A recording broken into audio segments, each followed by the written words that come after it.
Hello and welcome on into the Big Time Sports Podcast Show. It's Mitch Spinell and Mitchell Bally here to give you the latest of what's going on in the sporting world. Mitch, it's good to be back here with you, man. We got an interesting time in sports right now. We're recording on the one of 2 days a year where there are no major professional sports in North America being played at any point tonight.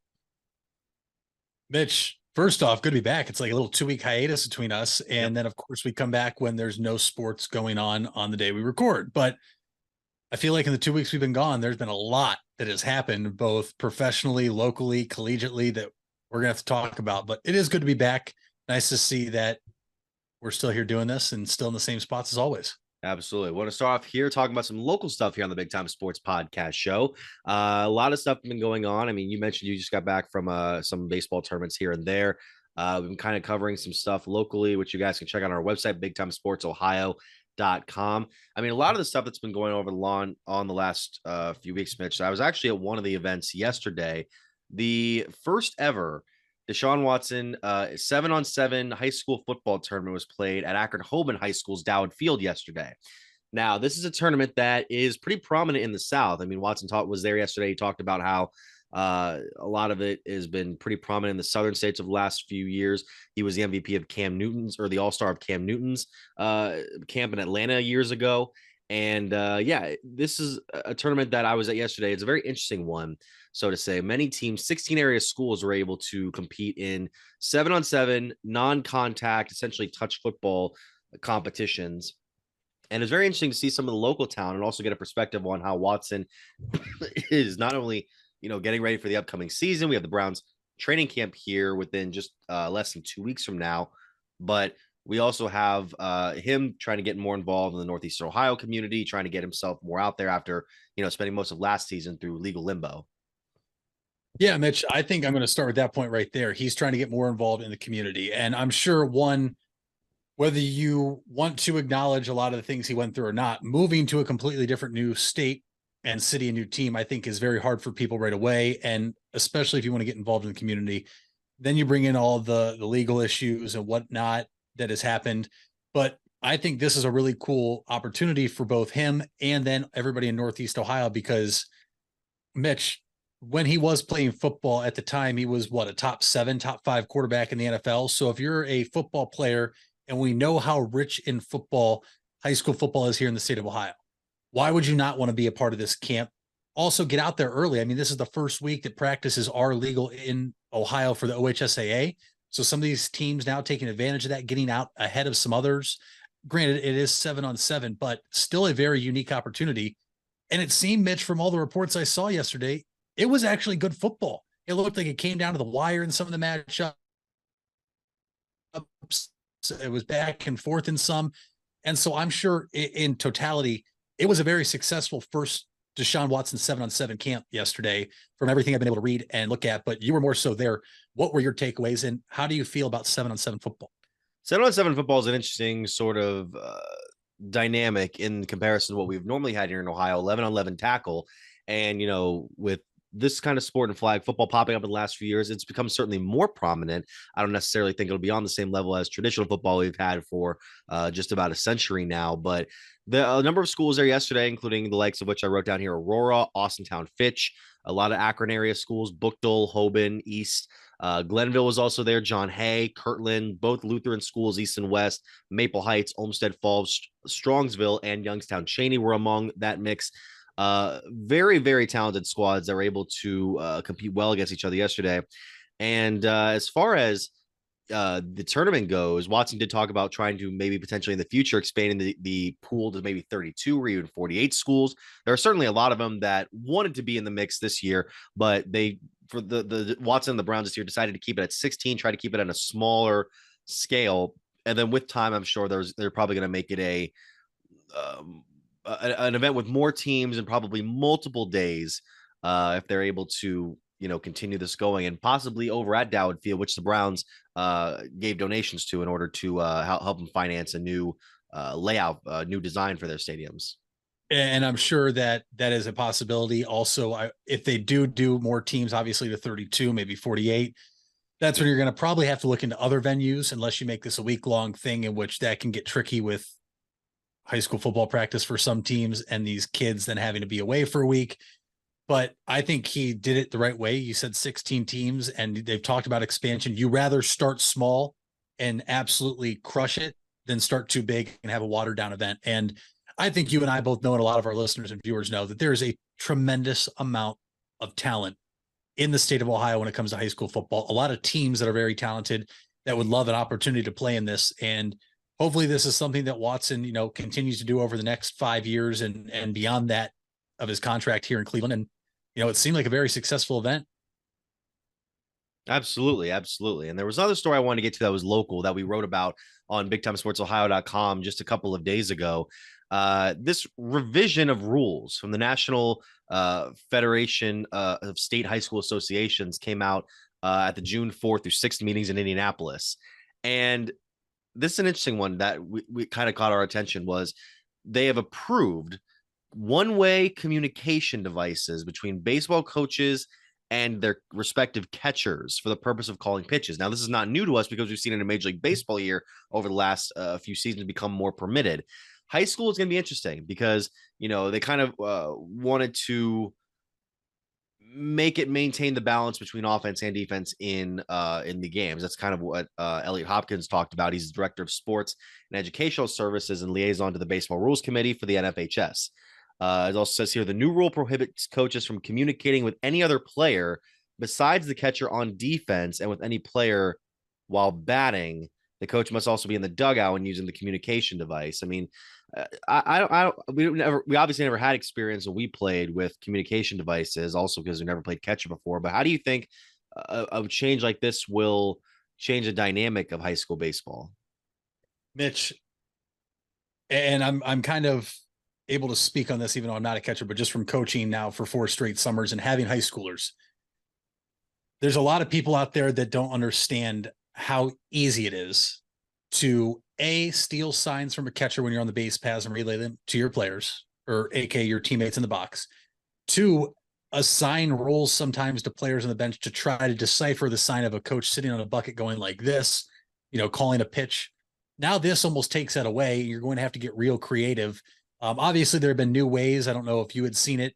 Obviously I know you umpired where catchers had wristbands and pitchers were calling out numbers, and those numbers changed every inning to make a different sequence of the pitch, the location laterally, and the location horizontally as well, as you would break the plate up into 5 spots. So this kind of takes it out of that. And I think what's really unique, Mitch, is it's not mandatory. It's now approved. So you are going to see teams use it. And now you're almost having to add another element if you're going to try to steal pitches from a team, in which I will say cheating in baseball in terms of banging a trash can when you're using technology to steal pitches, illegal. To me, if you don't want your pitches stolen, have better signs or hide them better as a catcher. I think that is one of the unwritten rules of baseball, that it's totally fair.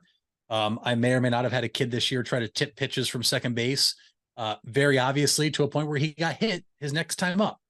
And I told him to expect it just because that's kind of how unwritten rules in baseball work. But I think this is going to be very interesting to see what schools use it. Mitch, I have a feeling as soon as this rule was passed in June and every coach in Ohio was, aware of it, there were probably certain schools that went to certain different companies and ordered their PitchCom device. I also am curious to see how long before we may get to a spot when the pitcher then would have it. In Major League Baseball, like you see, the catcher kind of has it under his shin guard, relayed to the pitcher who has a piece, right inside his hat above his ear that says what the pitch is called. How far away are we from that? Because I feel like that would almost take out the element of sign stealing to a degree. But at the same time, this technology cannot be cheap. And as we know, certain different high schools across every division in Ohio, along with softball and other schools, have different budgets in their allowance for anything for that specific sport. I am excited to see how this works, though. I think there's going to be some teams that utilize this and it's going to be very effective. I also think there might be some where they don't like it, right? A catcher might not really enjoy this, having to really kind of listen, especially, Mitch, when you're in a tournament atmosphere, maybe on the road and that place is loud. I'm very excited for the NFHS to accept this and put it in place. And I'm very excited to see how it plays out in the 2024 spring. Absolutely. And that you mentioned that a good point right there. It's going to be interesting to see what the dynamic is between bigger programs and programs who may not be able to afford just whatever they need to try and get themselves access to these devices. All right, we come back. We're going to go more into the All-Star game. We're going to go more into some NBA talk and some other things right here on the Big Time Sports Podcast Show. Hey there, folks. This is Mitch Spinell, and I want to give you guys a quick message regarding 988. If you don't know what 988 is, it was created to make it easier to remember how to get help in the event of a mental health or addiction crisis. This is different than a medical, fire, or police emergency where 911 should still be called immediately. 988 connects you with Stark County's Crisis Center, which is equipped to help people in emotional distress or experiencing a mental health or addiction crisis. So remember, 911 for medical, fire, and police emergency help, and 988 for support in overcoming a mental health crisis in Stark County. Buying a home has never been so affordable with record low interest rates. Hartzler's Quality Housing is ready to put over 40 years of experience to work for you. Family owned and operated since 1978, Hartzler's has a wide selection of model homes on site with a knowledgeable team to help make your new home a reality. Open 6 days a week, visit them off I-77 in Dover or online at hartzlers.com. Hartzler's Quality Housing. Quality from start to finish. You deserve the best. And at Ferris Chevrolet, Buick, Cadillac, Toyota, that's what you get. We consider you, the customer, to be part of our family. Anybody can make promises, but when you visit Ferris, you get the Ferris deal from a Ferris wheel. So if you're looking for a car, truck, or van, think Ferris.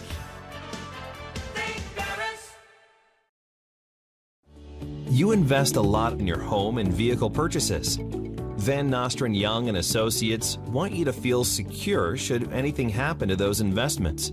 We partnered with providers like Grange Insurance and other industry leaders to be sure you're presented with the most complete coverage to fit your needs. Because we're not only here to protect the items you invest in, we're here to protect your future as well. Call Van Nostrand Young Insurance in North Canton at 330-497-1867. We all have 206 things in common. Our bones keep us up and moving. And we at Cleveland Clinic Union Hospital care about every single one of them. From the tip of your finger to a brand new hip, our orthopedic experts will keep you going while keeping you safe.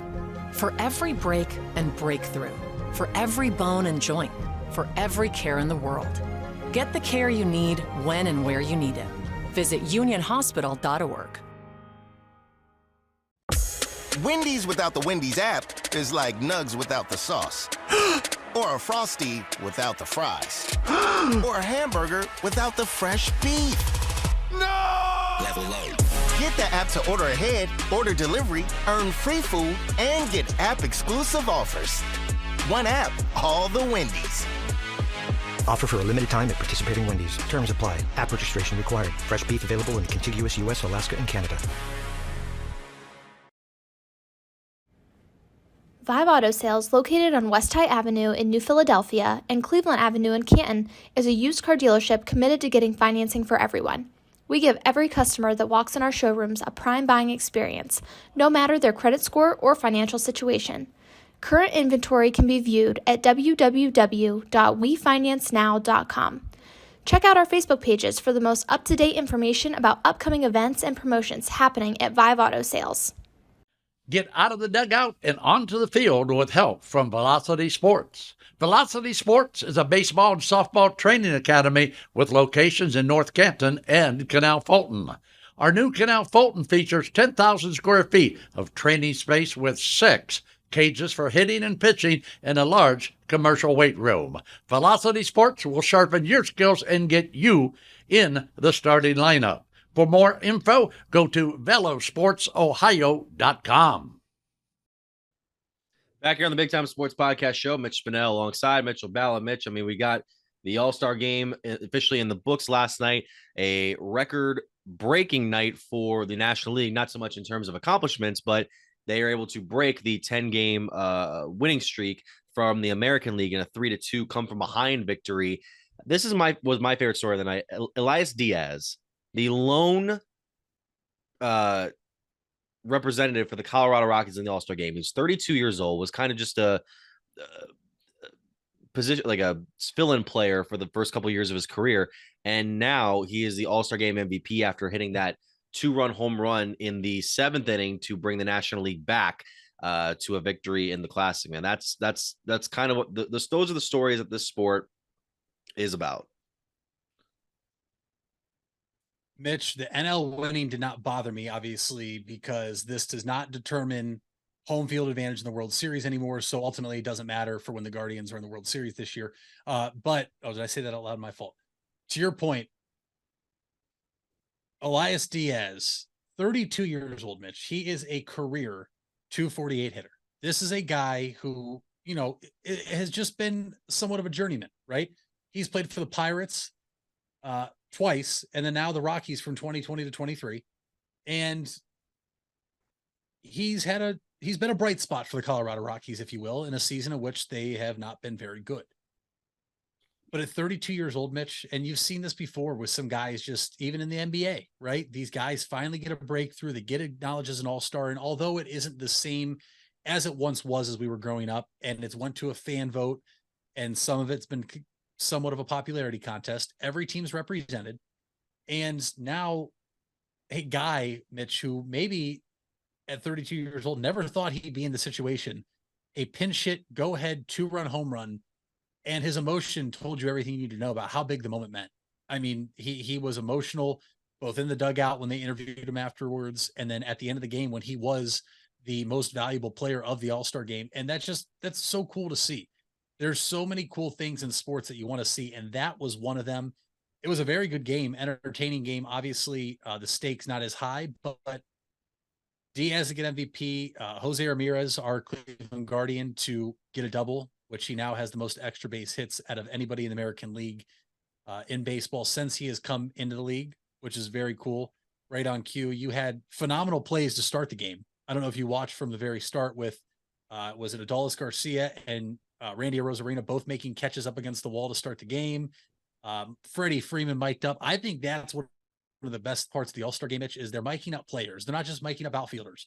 They were miking up pitchers. And you heard, I believe, Nathan Eovaldi asking John Smoltz, what do you think I should throw here? Smoltz going cutter. He goes, yep, that's exactly what I was thinking. He throws a cutter to Arenado. It's a swing and miss. I think that's really cool. It kind of allows us fans to be let in to baseball a little more in a game, Mitch, where we've kind of been asking as fans for the most part to see more personality in baseball, right? A lot of guys bat flip and teams don't like that. And that's when you get the intentional hit by pitch or pitches inside. But we want to see these young stars be marketed.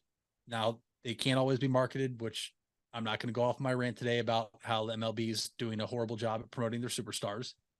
But I thought all in all, it's always nice to sit back and watch the best of the best in baseball, go at it, and really see who's there. And my goodness, Mitch, Luis Ariz saw 2 pitches last night, and he had 2 singles, and there's a reason he has the highest average out of anybody in baseball and the highest average ever at the All-Star break since the year 2000 at 383.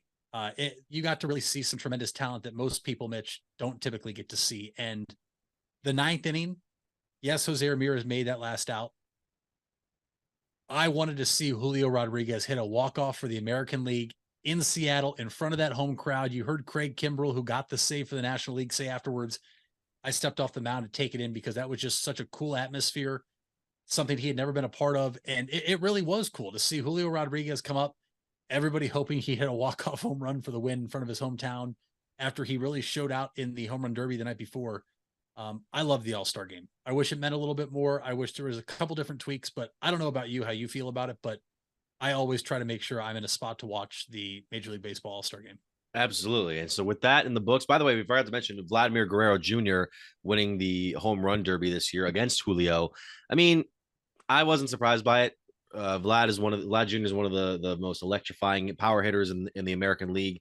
Has been so over the last few years, really doing his dad's name justice. And that one I wasn't as into this year compared to other years for some reason, though. Yeah, no, it was bizarre. And to be honest with you, now that sports betting is legal in the state of Ohio, which please remember, gamble responsibly. You looked at some of the odds and everything, and you wanted to place bets. And Mitch, there was one name in there that I was not touching, and it was Mookie Betts. And I think it was pretty obvious that he knew he had no shot, as he was the only player that did not use his timeout during his round in the home run derby. I don't know if a lot of people caught on to that, but you just looked at some of those guys: Vlad Guerrero, Julio Rodriguez, Pete Alonso, who's won twice and was trying to tie Ken Griffey Jr., I believe, for the most wins all time at 3. Luis Roberts from the White Sox. You had big power hitters, and then you had Mookie Betts, who we've come to know as just a great all-around hitter with power. Home run derby's fun. I think they need to make some adjustments to that and go back to the old format, in my opinion. I think it was more entertaining that way. But all in all, I think baseball and basketball still have the best all-star weekends and games and challenges, if you will, between the 3-point contest and the skills challenge, MLB with the home run derby and the all-star game. I know there's people out there that want to see them kind of incorporate what Japan does, and they have a bunting contest with targets on the field to add something, but we'll see that. I mean, we heard from your favorite commissioner, Rob Manfred, over the weekend about some new things that might be coming into place, but all in all, good all-star weekend. And now we head into the dog days of summer. We turn around to the second half of the season. Really quick, that bunting thing, I think it's a good idea, but unlike the home run derby, I think what they should do is implement a system to where they don't know what pitch is coming. Like it's not just them lobbing the ball and them trying to like work their way into the thing. I'm like, let's get these guys thinking here. So would you do it the same way as the home run derby and allow a batting practice pitcher to do that and throw different pitches? Or would you rather see guys off the mound throw and try to almost alter how the bunting happens if you want them to mix in pitches? How would you feel about that? I think I'd go with the batting practice route, because if we're going to do it with live pitching, that could be a greater risk for injury on both sides. So, but I still think if we make it so that because it's usually with the home run derby, it's like, oh, it's their old coach or it's their dad throwing them pitches. If we can get them kind of working against them instead of with them, that could be really interesting to me. But in the same time, yeah, that's kind of what I'm thinking. And as far as the things the commissioner was talking about, there were some topics there, potential expansion after the Rays and A's stuff is settled. It's probably going to happen at some point. It's probably going to be between Nashville and somewhere else, like maybe Montreal or Salt Lake City. And Charlotte, then I saw was the name. Charlotte was in the mix there. The Carolinas, they're probably going to want to put a team in there. I mean, we did a whole segment on this show where we talked about how we would realign baseball with expansion teams that you can check out back on our catalog. And, a number of things here that wasn't as of much substance. No automated strike zone for next year. The players union could potentially try and push for shortening the season, but I don't know if they're going to necessarily have these players give up their massive salaries for the reduced amount of games. And then that leads us into the second half of this upcoming season where, the Guardians are at pace with where they are they were last year, from what it seems. They're around 500, tied for first in the American League Central. So I'm not really worried about where they're going to be standing. It's if they can keep this pace late in the year like they have been over the last couple of seasons. Last year they went 21-8 at the end of September. Were able to sweep out the White Sox to get that huge lead in the AL Central, which eventually they never gave up. So right now, I'm trying to figure out what's the most key thing for Cleveland to keep productive in order to stave off what's essentially the Twins at this point. Yeah, I think the biggest thing you said there, Mitch, is they're on pace with where they were last year. But why doesn't it feel that way? Yeah, I think you can both agree it does not feel that way whatsoever. This team has a -7 run differential at the break. Now, that's not horrible, but the Twins behind us have a +27 run differential. When you look ahead to the second half of the season, Mitch, I think the biggest thing is, can the Guardians continue their dominance on the American League Central like they have the past? Let's be honest, really, since Terry Francona has taken over this team. Yeah, there was a couple of years in there. I think 14 obviously wasn't the best. 15, a little bit of a struggle, but still really kind of owned the Central. We know they play every team in the Central 13 times this year now instead of 19 because you play everybody in baseball. But if the Guardians just handle business in the Central, Mitch, and win the series, I'm not asking for sweeps. Yes, sweeps are nice, but you just took 3 out of 4 from Kansas City before the break. To me, that's huge, right? To end the break at 500, enter the break at 500, and first place in the American League Central, that's a big deal. The Guardians, though, Mitch, are at a spot where we just want them to be at. And I think a lot of us had a lot of expectations after last year. Some guys have regressed. Some guys have really come out of nowhere. And it's now, what do the Guardians do as we approach this deadline? Because unless they completely fall off here, once they come out of the break, they're going to have to be buyers, and they're going to have to try to fill holes in the lineup or in the rotation or bullpen. And the talk is still, what do they do with Shane Bieber? And there's 2 ways to look at it. The value is, you're never going to get more than right now for Shane Bieber. The more you hold on to him, the less you're going to get in return. If you don't think you're going to be able to re-sign him, you would probably trade him. But as this team sits in first place by a half game right now, Mitch, what type of message does that send to your clubhouse to trade your ace? He is your ace, but at the same time, Mitch, there's been a common factor. When Bieber gets to the 6th inning or over 70 to 80 pitches, his velo is way down and he's become vulnerable to a lot of big innings for the other team. We saw it with the Atlanta Braves when they were here in Cleveland. Bieber escaped a big jam in the first, no runs coming across, kind of kept the most potent offense in baseball so far this year quiet. And he kind of hit like 72 pitches. Next thing you know, the Braves were all over him. And that's been the story. Look back to Arizona, look to Kansas City the last time he started, just on Sunday. What does this team do, and who is available to trade? I mean, heck, it's not possible. And I tweeted last night, I was living in my imaginary world, but Shohei Ohtani to say the player he was most excited to share the field with last night was Jose Ramirez obviously has me daydreaming in a world that doesn't exist of how do we get Shohei Ohtani?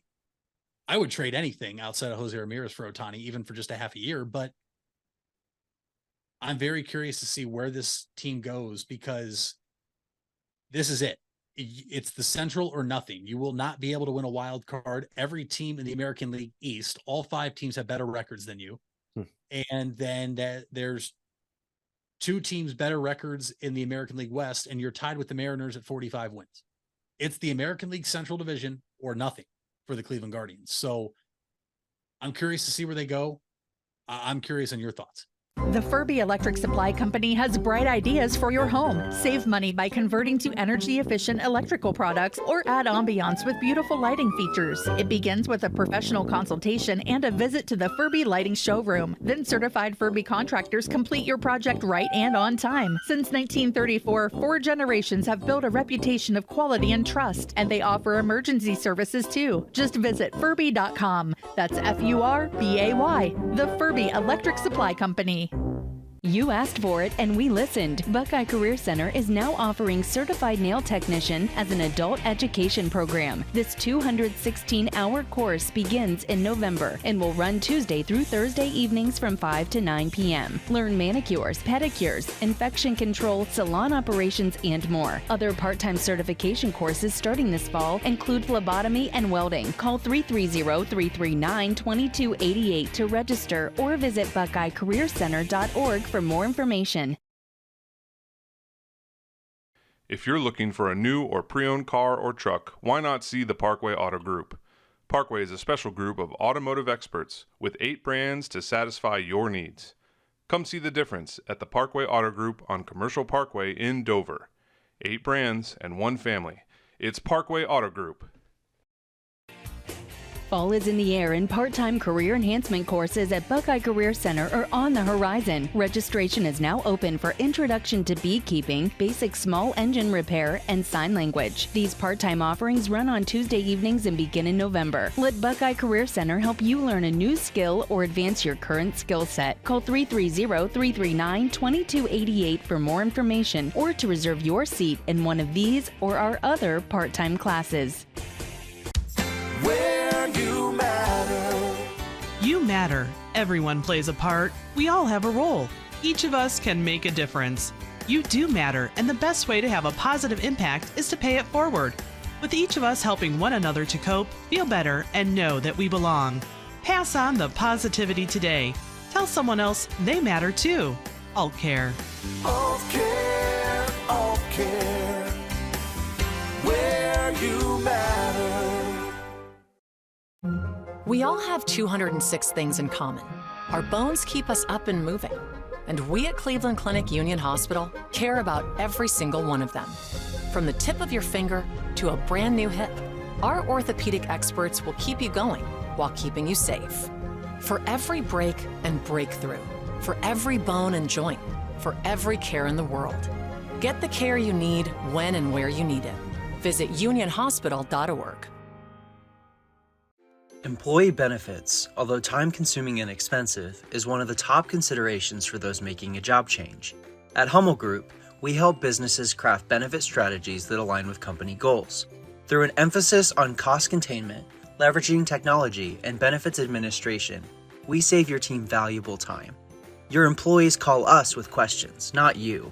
Visit HummelHelps.com or call 800-860-1060. Don't just get insurance. Get Hummel.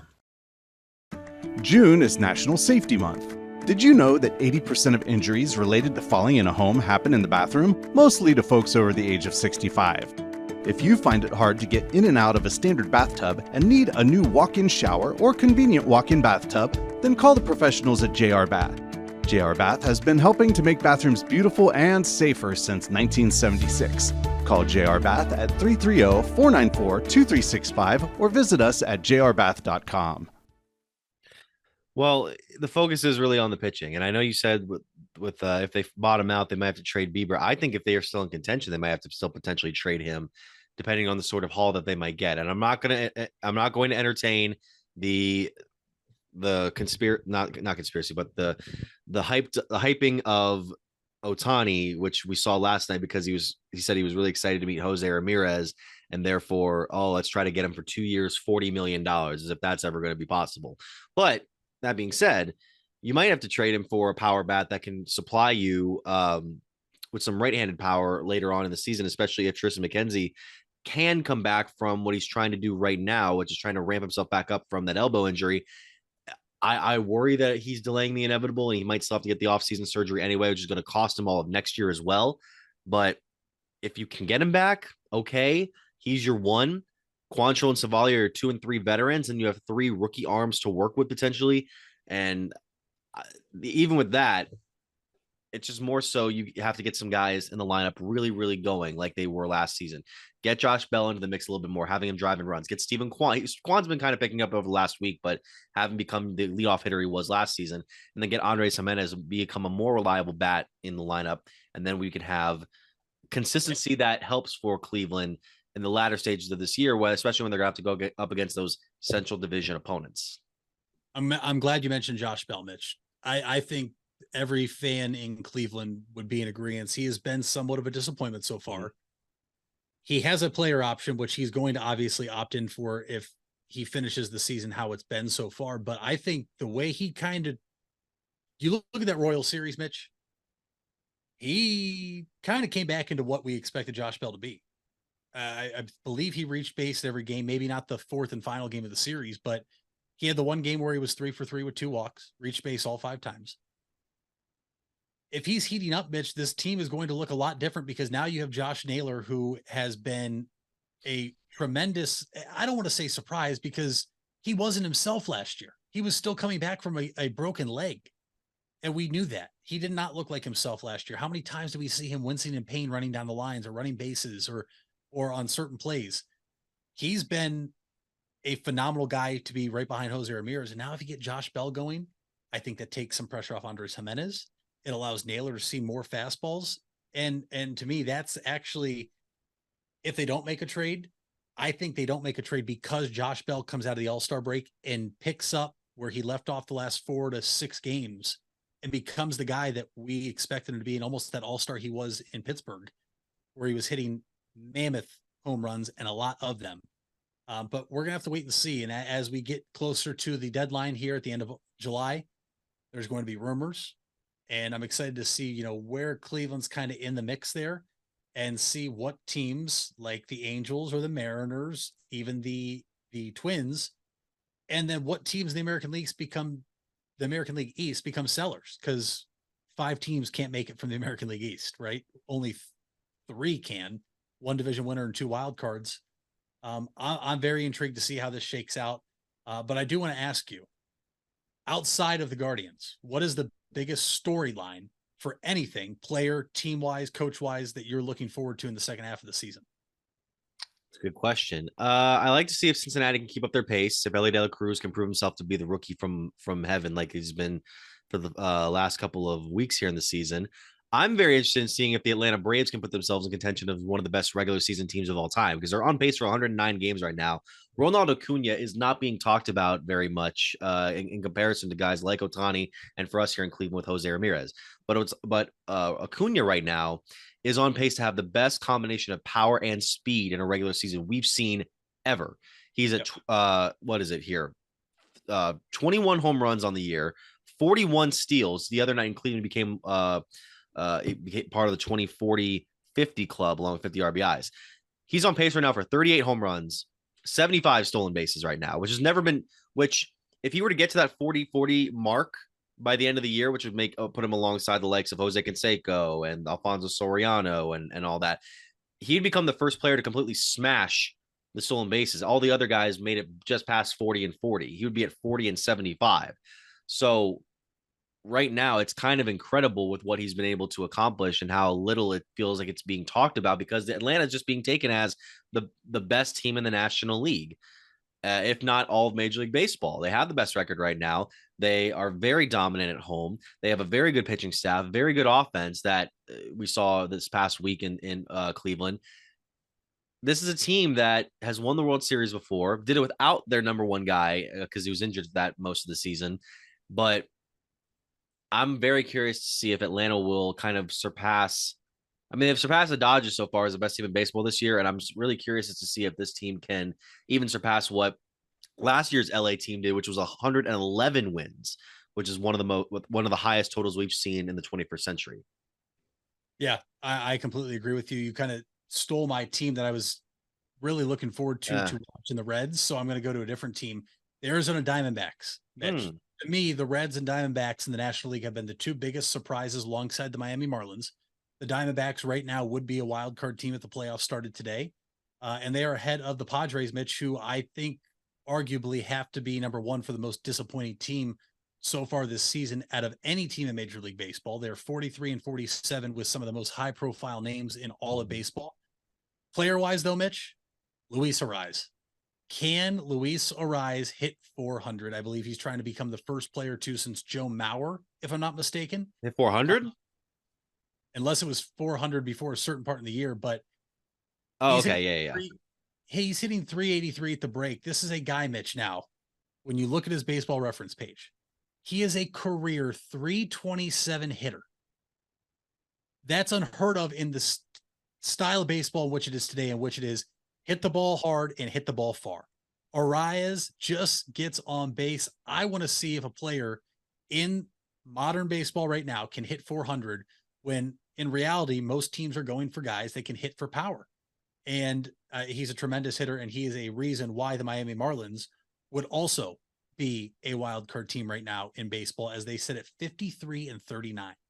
The Marlins, the Diamondbacks, and the Reds, to me, are the 3 biggest surprises out of any team in the National League, and really, Mitch, in all of baseball. But I'm excited here to see what teams that had great first halves keep it up and what teams come back to the pack, because we've seen it before. We've seen it in Cleveland before. Even without Terry Francona, we had Manny Acta as the manager. The Indians at the time would get hot and they would fade away in the second half, whereas Francona's teams it's a little bit ebb and flow in the beginning, and they just catch fire down the stretch in the dog days of summer. This is going to be a fun second half. It really is. Indeed. When we come back, we'll go over some more stuff here in the sporting world right here on the Big Time Sports Podcast Show. Hey there, folks. This is Mitch Spinell, and I want to give you guys a quick message regarding 988. If you don't know what 988 is, it was created to make it easier to remember how to get help in the event of a mental health or addiction crisis. This is different than a medical, fire, or police emergency where 911 should still be called immediately. 988 connects you with Stark County's Crisis Center, which is equipped to help people in emotional distress or experiencing a mental health or addiction crisis. So remember, 911 for medical, fire, and police emergency help, and 988 for support in overcoming a mental health crisis in Stark County. Are you trying to increase your speed, quickness, vertical leap, and agility? If so, NST Sports Performance is for you. NST trains athletes ages 5 through pro. NST designs each program specific to the athlete's needs, goals, and sports. For more, visit nstsports.com. Locations in North Canton and New Philadelphia. It's nstsports.com. It takes a lot of practice to have a winning team. Albin Title has over 100 years of combined experience handling real estate, title, and escrow transactions. They serve Tuscarawas, Stark, Carroll, Harrison counties, and more. So choose Albin Title for your next home refinance, sale, or purchase. They'll get it done quickly and professionally. Contact Albin Title at 330-334-5800 or visit their website albintitle.com. Let them put their experience to work for you. Hard work is something you're accustomed to. Van Nostrand Young understands that principle. Our access is achieved with organizations like Grange Insurance. Safety and prevention specialists utilize our VanCan assessments process to ensure that you and your colleagues are in the best hands. You want the safest environment for your business, and we can guide you there. Call Van Nostrand Young Insurance in North Canton at 330-497-1867. If you're purchasing a new home, the team at Hartzler's Quality Housing is here to help. Take advantage of record low interest rates to make your new home a reality. Locally owned and operated since 1978, Hartzler's Quality Housing has the experience to guide you through the process. You'll find a wide selection of model homes on site to fit any budget. Open 6 days a week just off I-77. You can also visit them online at hartzlers.com. Hartzler's Quality Housing. Quality from start to finish. You deserve the best. And at Ferris Chevrolet, Buick, Cadillac, Toyota, that's what you get. We consider you, the customer, to be part of our family. Anybody can make promises, but when you visit Ferris, you get the Ferris deal from a Ferris wheel. So if you're looking for a car, truck, or van, think Ferris.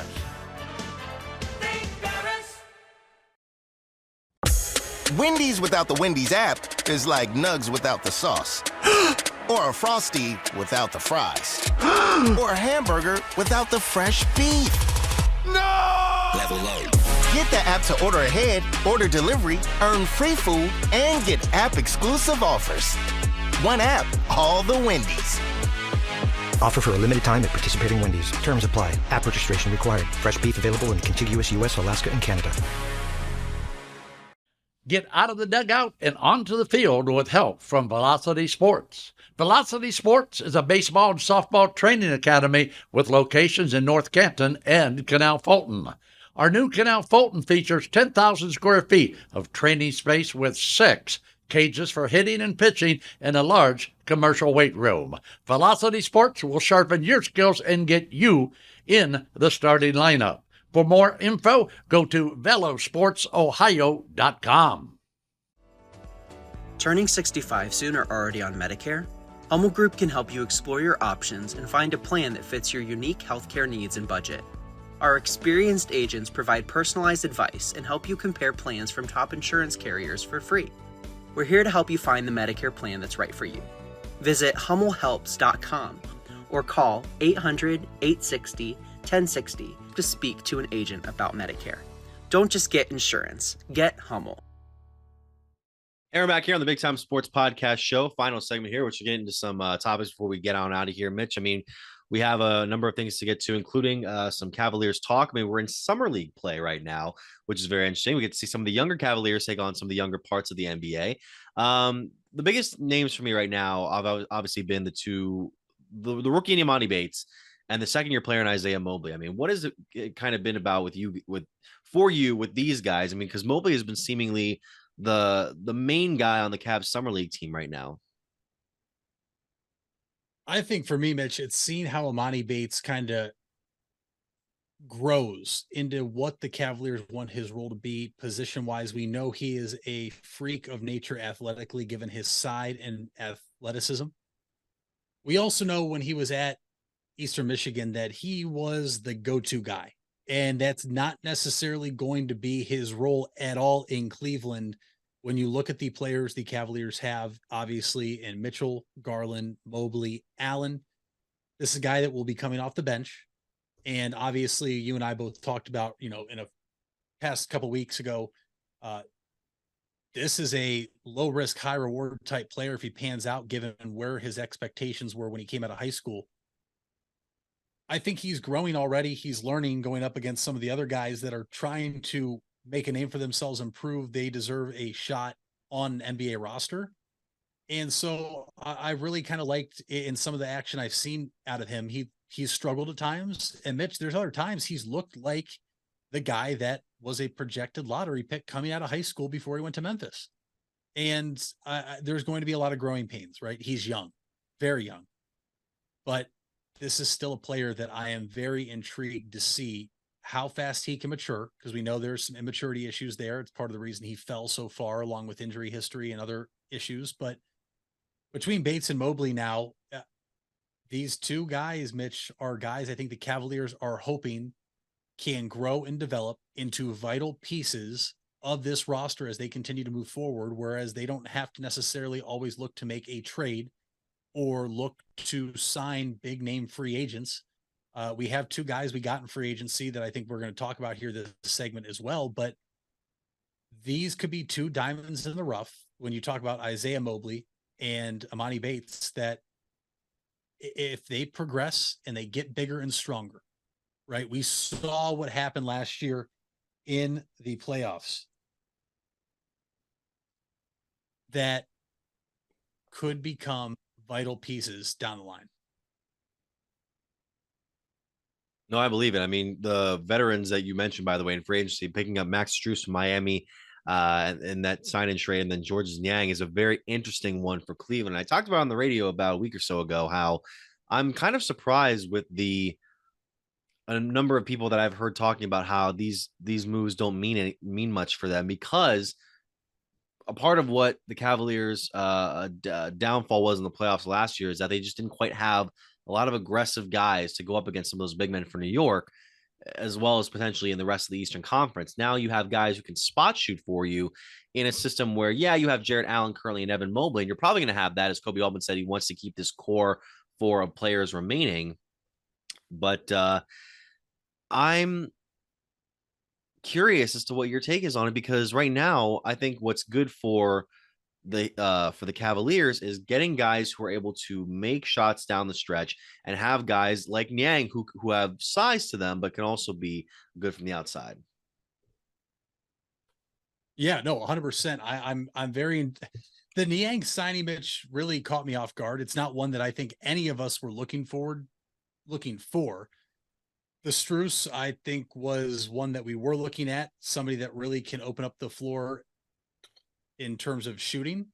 But Niang, Mitch, I think back to watching him this past season in Philly. This is a guy that plays with an edge, right? What did the Knicks have over the Cavs in that series in the playoffs? Physicality, and they played with some fire.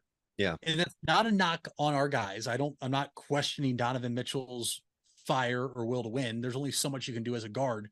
But Mitch, Niang was a guy in Philly that would get into it with his own teammates, whether that's good or bad.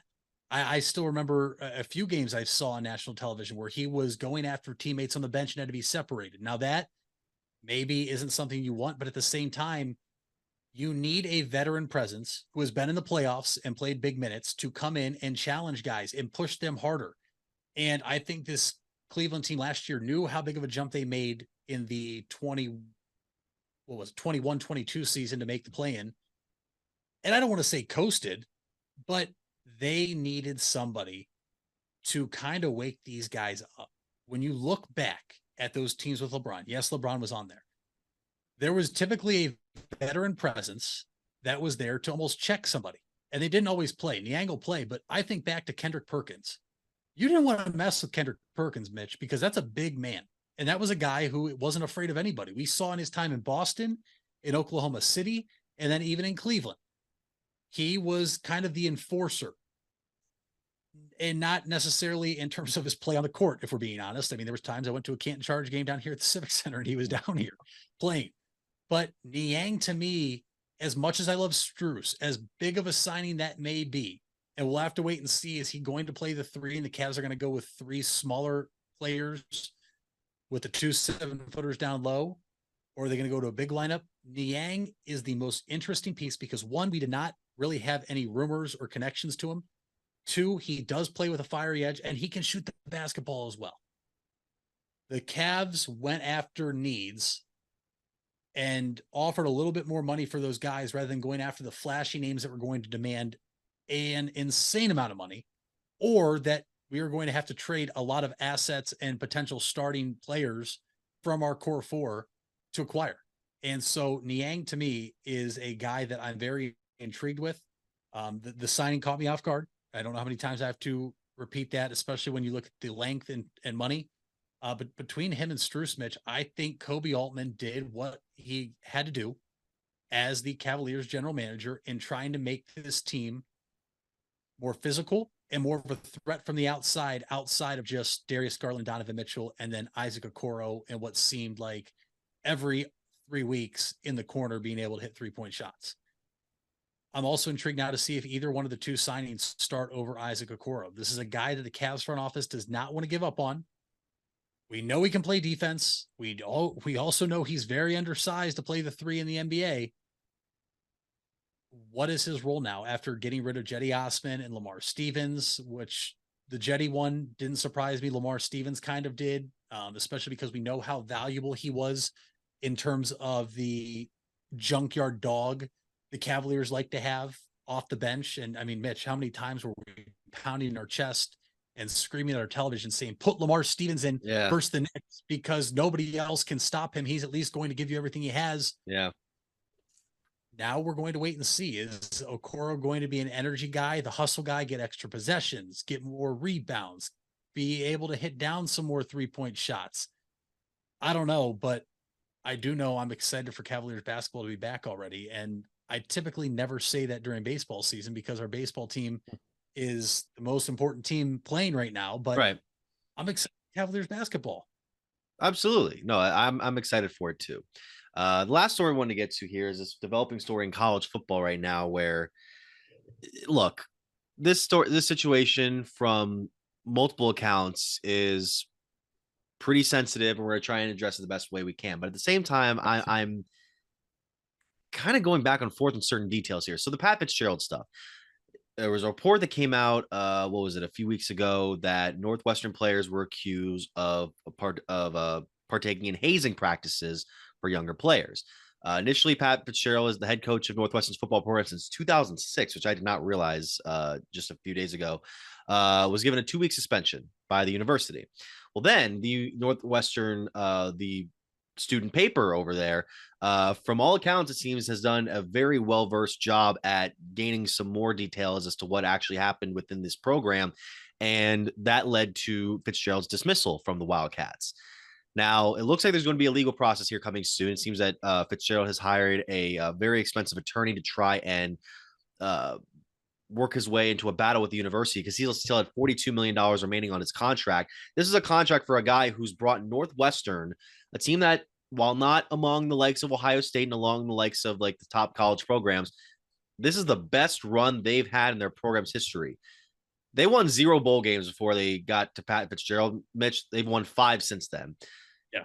3 years ago, I swear to you, I was so freaking scared during the Big Ten championship during the pandemic season that Northwestern was going to have a scared looking Ohio State team on the ropes, and then they came back and won.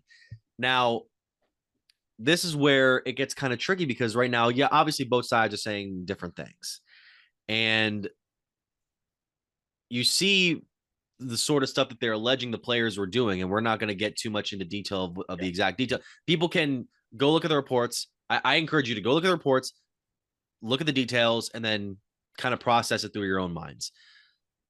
There are levels to this. One level is you and your coaching staff know about this, of what's going on and what they're doing.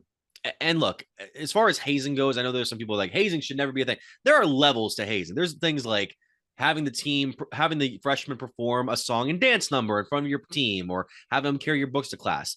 It sucks, but it does. It just, yeah, I was going to say, but it's just the kind of the way some teams operate.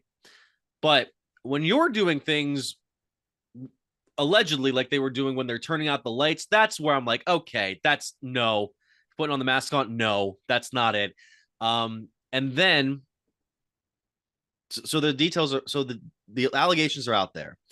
Then there's the detail where they're saying they're keeping on the remainder of Fitzgerald's staff, his assistant staff, while for next season. I'm thinking, wait, so if the head coach, so either the head coach knew about it and did nothing, which means that the rest of the staff would know something about it, or they don't know anything about it, and then there's a level of gross negligence. I personally believe, Mitch, that both instances were fireable offenses. Either this guy knew about what was going on, and it seems like he would, considering the kind of coach that Pat Fitzgerald kind of is, where he's very calculated, very, on top of everything. You either know about what's going on and you're kind of a scumbag for letting it happen, or you don't know about it and there's enough gross negligence for you to, in this case, be let go by the university.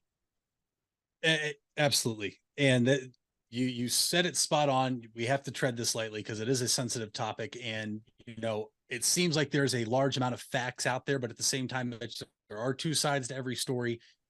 We are not coaches at Northwestern, nor do we go to Northwestern or play football. So we will never know the full story until potentially comes to light.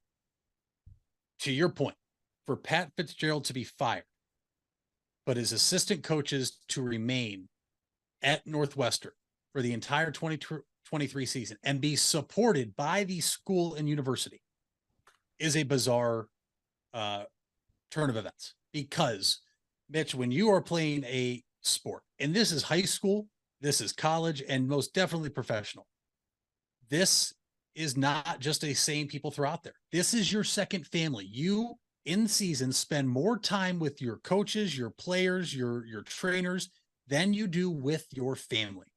And that's just the reality of it. There's a reason, whether people want to like it or not, that these coaches get paid as much as they do. And so, to your point, for them to fire Fitzgerald and keep on the staff, Mitch, if Fitzgerald did know about it, the staff definitely knew about it. Yeah. And on the flip side, Mitch, more times than not, you will go to your position coaches in any sport to address an issue first before you go to the head coach, because the head coach is dealing with so much other on his plate besides just trying to win football games. And now we're going to get into a legal war here, because it seems that Pat Fitzgerald and his attorney are going to set up a potential legal showdown here between the College Football Hall of Famer and a tremendous defender at Northwestern, and now his alma mater. And you mentioned Pat Fitzgerald's been there since 2006. Mitch, he has been one of the longest tenured college head coaches. He has been there longer than Ryan Day, Harbaugh at Michigan, Dabo Swinney at Clemson. He's outlasted pretty much every major college coach that we talk about with their programs in the college football playoff picture every single season. And he's had some incredible seasons. We know last year wasn't great. And it gets really tough because you see it. You and I probably saw it because we have a former Northwestern football player in Greg Newsome, who played for Fitzgerald, come out and say, none of this ever happened when I was there. Fitzgerald is never any of the things that he's being accused of as a coach. And that's where things get so muddy, is because you have these players that have now come out and said that some of the things that have happened happened to them.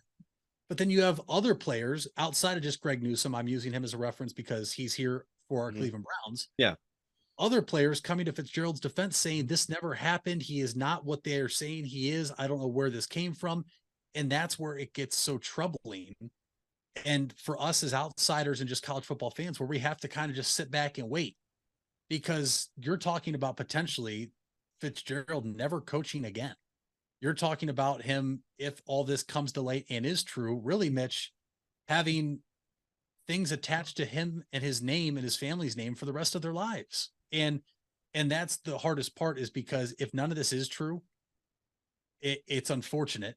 And then if they decide to go back and try to rehire him, does he want to come back to a place that didn't take him and trust his word that he's been at since 2006? It's just such an odd spot to be in. Obviously, I hope nothing that has come out is true. And for those out there, like Mitch and I said, it's a sensitive topic. We're not going to go into detail. You can do your own research and read up on it, because it is not just on ESPN, but it's on major news outlets across the country. And it's unfortunate, but this is going to be very interesting, because this is at a time, Mitch, where you're getting ready to start practice. And that might be part of the reason they have to keep the assistant coaches. But to your point, how can you keep the assistant coaches and fire the head coach, when I truly believe if this was known by the head coach, the assistant coaches knew about it too? A couple of things. Number one, the paper that I mentioned for the University of Northwestern is the Daily Northwestern. That if you want to find the initial report that seemingly led to the dismissal of Fitzgerald, you can find it on their website or on Twitter. Number two is that it was a report from ESPN's Adam Rittenberg. Northwestern fired Coach Pat Fitzgerald for cause. Keyword cause. His attorney Dan Webb tells ESPN. Meaning that Northwestern does not believe it owes the $45 million left on Fitzgerald's contract. And that's an interesting legal strategy to take. It's not so, because from right now, it's not so much a case of their procedure, their investigation into all this did not determine that I was in the wrong or I was negligent. It's not him fighting necessarily that. It's him fighting that he still is that the firing of cause was not worthy, and that he still is being owed the money that he was warranted through his contract. That's where I'm like, okay, this is going to be an interesting strategy to take. And I don't know if time is going to necessarily be in his favor with this. So I don't know. Time is going to kind of carry out all the certain details that are hopefully going to be shown, if they're showcased to the public, if they're true. And yeah, the whole situation is just kind of messy all around. I can't imagine I can't imagine a school like Northwestern going back to that. And I was talking to someone about this the other day, where it was the example of Greg Schiano a few years ago, when he was initially hired as the head coach at Tennessee. And then there was public outrage because there were people who believed that, number one, he wasn't a good coach. Number two, they still believed he was in connections with the scandal that happened at Penn State involving Jerry Sandusky, because he was an assistant coach at the time under Joe Paterno. That never sat right with me, the dismissal from Tennessee, especially compared to something like what happens at Northwestern, because Tennessee, it really felt like the decision makers got coerced by public opinion or public outcry. This stemmed from an initial report, then became an even bigger report from the university paper. Public outcry definitely, I believe, put more pressure on the university to do something. And whether or not you think the Northwestern heads, new president, made the right decision in firing Fitzgerald, I think this is a case where it's like, okay, you either did it, you deserve to lose your job, or you should have known something about it, and we have no choice, essentially.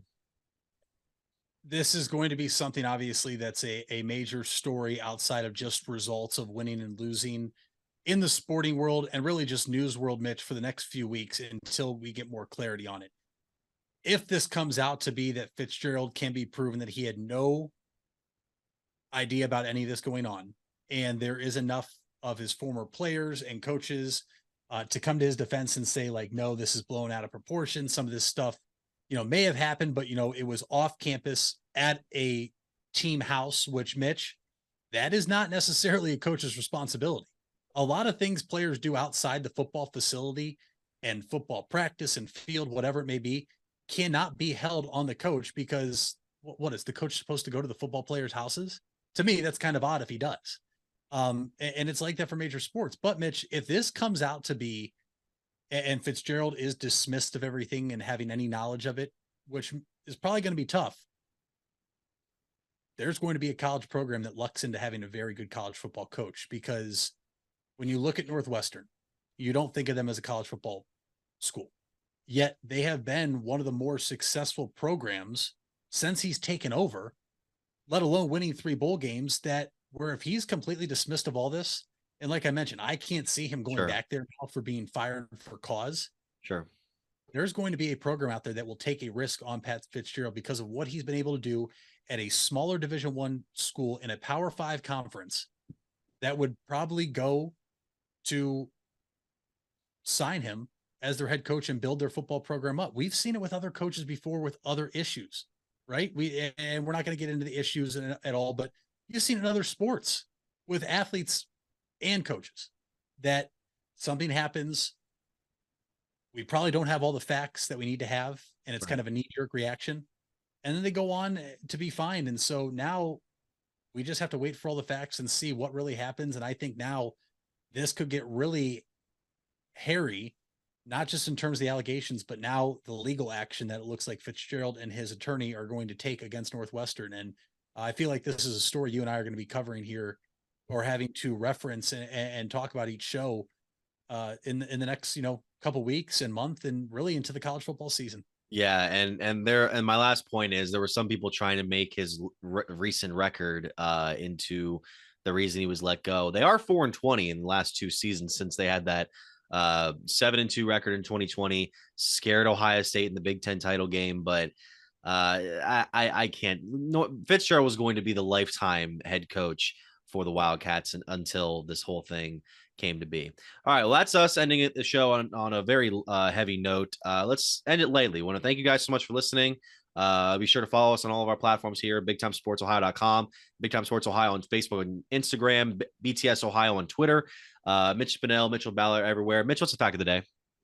Mitch, didn't have a fact of the day because I wanted to bring something to our viewers and listeners' attention. Everybody was obsessed with that Wordle game when it came out, and there's been different variations of it and other things. There is a thing called the Immaculate Grid now.